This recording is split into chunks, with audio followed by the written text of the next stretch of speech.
Hi, I'm Luke Chao from the Morpheus Clinic for Hypnosis in Toronto, Canada. In this video, I'm going to do a very brief suggestibility exercise. I have a volunteer just waiting to demonstrate, but you can follow along at home. If you don't really trust this whole hypnosis thing, you can just watch what I do the first time and then hit rewind and then follow along the second time. So here we have Xandria, who's volunteered for the suggestibility exercise. To participate at home, all you need is a bit of privacy. And in a moment, when I ask you to close your eyes, I'll just have you close your eyes and follow along. To set up the exercise, Xandria, is it okay if I have you put your arms out in front of you like this? Absolutely. Perfect, thank you. With your right thumb turned up and your left palm turned up, wonderful. Then I'll ask you to go ahead and close your eyes. Thank you. Whenever you're ready, just imagine that you're on a very comfortable chair on a beach. Imagine the sand and the waves and the sky. Imagining the beach, imagine that I've scooped up a great big bucket of wet sand, and then I'm placing the handle of the bucket in your left palm. That's right.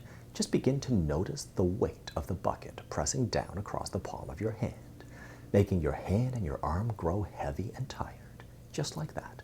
Don't help it, but don't hinder it either. Just feel that's happening, and then allow your hand to do what it wants to do. At the same time, imagine I'm tying a bundle of helium balloons around your right thumb. Your right thumb, your hand, and your arm all begin to feel light. That's right. They lift and rise as that cluster of balloons tugs up at the thumb, up at the hand, lighter and higher and more free. Then I invite you to feel the contrast, and the more you feel the contrast between the heaviness and the lightness, the more the contrast continues to grow. Then, whenever you're ready, I'll ask you to open your eyes, see the difference, and you can let your hands relax.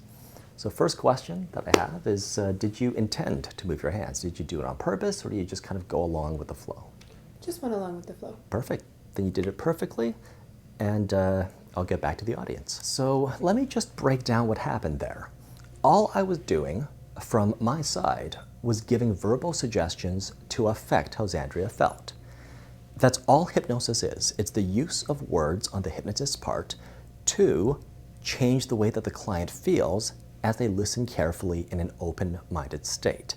That's a very plain language, simple explanation of what hypnosis is and how it works. So this exercise is quite predictive of how sessions would actually go. In all hypnosis, we use words to affect how people feel.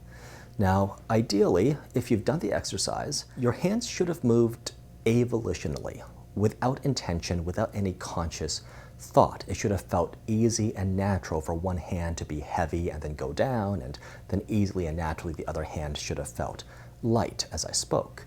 I can tell you that on average, people's hands move about half a foot apart. Xandria's response was on the high end, and if there's literally no response after the exercise, that's where we might need either a different exercise or a different approach, or possibly hypnosis wouldn't be recommended for somebody who doesn't respond. Once again, I'm Luke Chao from the Morpheus Clinic for Hypnosis in Toronto, Canada.